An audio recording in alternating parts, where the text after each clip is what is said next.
Halo, kali ini kita ketemu dengan David Kurniawan. Saya mau sharing tentang desa dan korupsi. Dua hal yang cukup menarik untuk didiskusikan.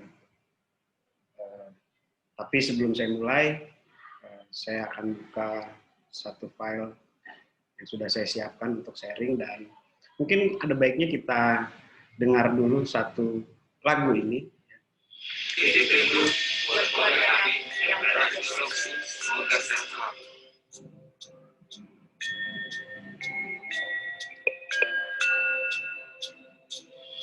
Desaku yang ku cinta, pujaan hatiku, tempat ayah dan bunda, dan andai tanganku. Pasti punya memori tentang terbayang masa kecil kita, kecil, kali itu satu memori yang kadang kita rindukan. Kenapa ada orang pulang kampung setiap hari tahun, setiap hari raya, itu merindukan untuk bisa pulang kampung. Artinya ada sesuatu yang luar biasa di kampung. Dan kampung itu juga menjadi identitas kita. Sampai kapanpun itu menjadi identitas. Ketika ditanya kampungnya di mana? Nah, malam ini saya akan diskusi sejak teman-teman tentang desa, tentang korupsi, tentang keadaan-keadaan yang hari ini mungkin sering kita dengar. Dan saya akan sharing hal-hal yang menurut saya sering kita jumpai dan itu ada keinginan untuk melawannya, ada keinginan untuk mengubahnya, tapi seperti ada sesuatu juga yang menahan kita. Mungkin apa yang menahan itu ya, yang patut kita pikirkan, dan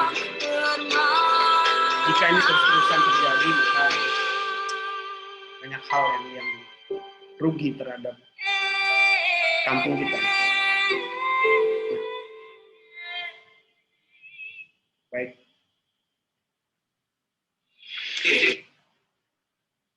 Sebelumnya saya akan menyapa dulu kepada para penggiat, para penggiat anti korupsi dimanapun berada di seluruh Indonesia. Master, apa kabar?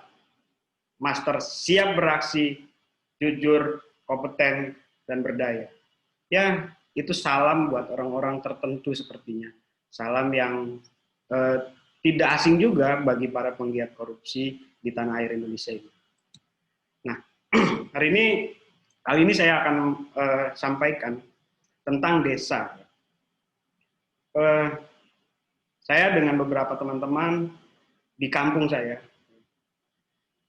membuat sebuah gerakan, namanya Kampung Jagoan. Kampung Jagoan itu adalah suatu gerakan masyarakat yang peduli sosial, di mana masyarakat, orang-orang ini ingin menciptakan, ingin membangun, ingin mengawal desa menjadi maju, desanya menjadi tangguh, mandiri, dan bebas korupsi. Nah, ketika bisa dibangun itu, maka patut desanya disebut dengan Kampung Jagoan. Saya David Kurniawan, founder dari kampungjagoan.com.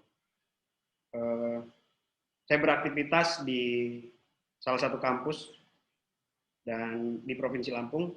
Saya juga memimpin salah satu perusahaan yang bergerak di bidang IT. Tapi 4 tahun terakhir, saya mulai concern untuk coba melakukan riset dan mengimplementasikan apa yang saya riset itu di desa-desa.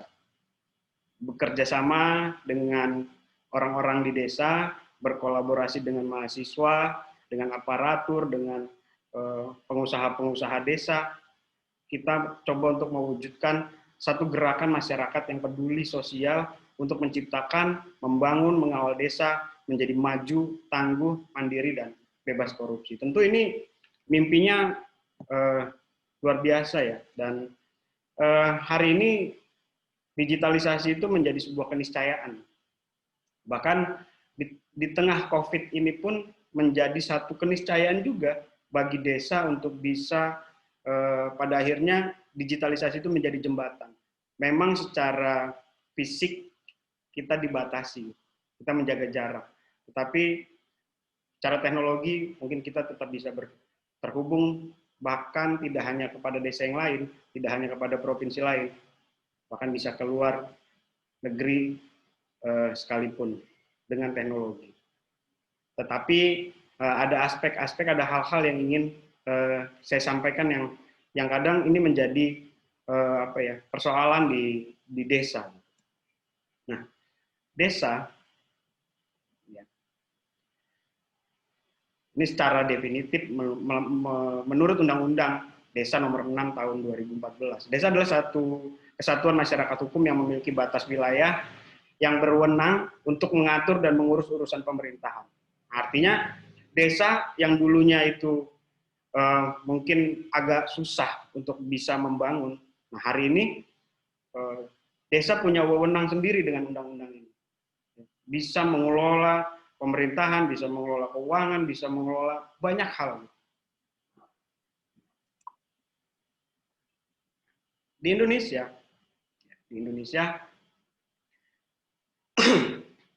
jumlah desa, ini menurut sumber dari Kementerian Desa, itu ada sekitar 74.093 desa.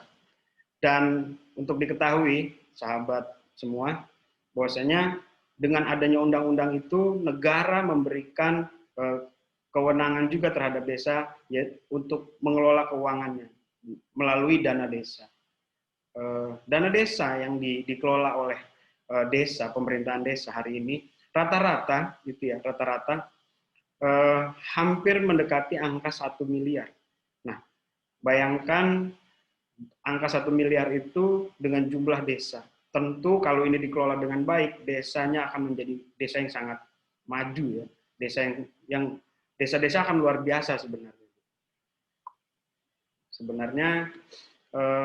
Dan ini satu lagi. Ini menjadi impian.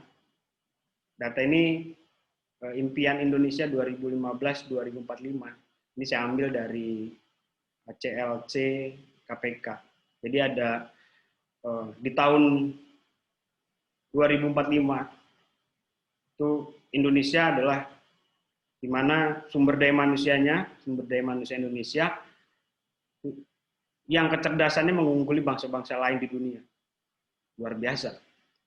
Kemudian masyarakat Indonesia yang menjunjung tinggi pluralisme, berbudaya, religius, dan menjunjung tinggi nilai-nilai etika. Ya, dari dulu memang begitu. Indonesia menjadi pusat pendidikan, teknologi, dan peradaban dunia. Ini luar biasa. Masyarakat dan aparatur pemerintah yang bebas dari perilaku korupsi. Ini agak sulit.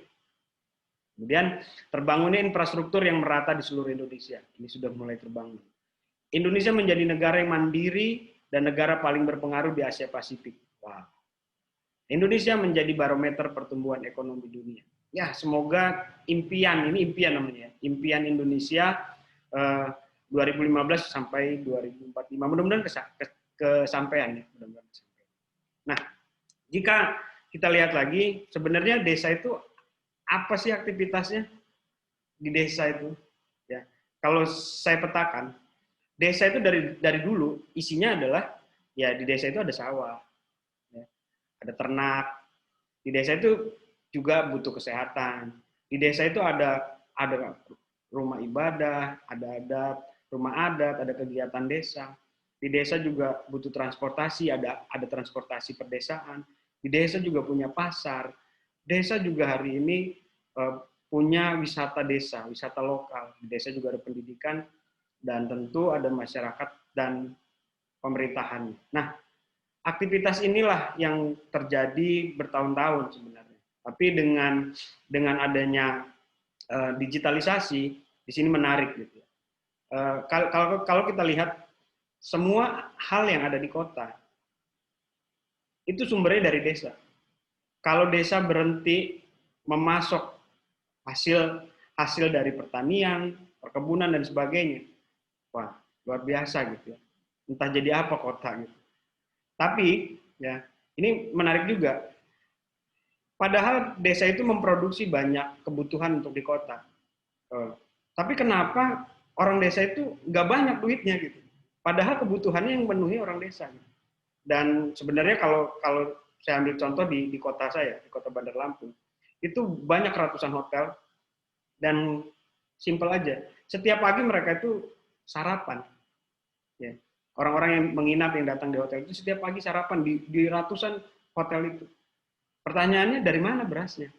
Dari mana telurnya? Dari mana dagingnya? Nah, kalau itu bisa dikelola, ya bisa didistribusikan dari desa, seharusnya desa itu makmur. Seharusnya desa makmur. Nah, dari Kemendes, ya, juga dari KPK. Jadi ini ada data dari jaga.id, ini sebuah aplikasi yang ada di KPK. Di dalamnya saya baca, ya, saya menemukan ajakan yaitu tentang ayo membangun desa. Nah, desa ini bisa dibangun sesuai dengan kebutuhan warga dan tanpa korupsi. Bukan hal yang tidak mungkin. Tentu pemerintah desa dan warganya berkolaborasi dengan baik. Nah, bagaimana berkolaborasi dengan baik ini? Yaitu dengan terlibat dalam perencanaan pembangunan dan mengikuti musyawarah desa yang disampaikan dan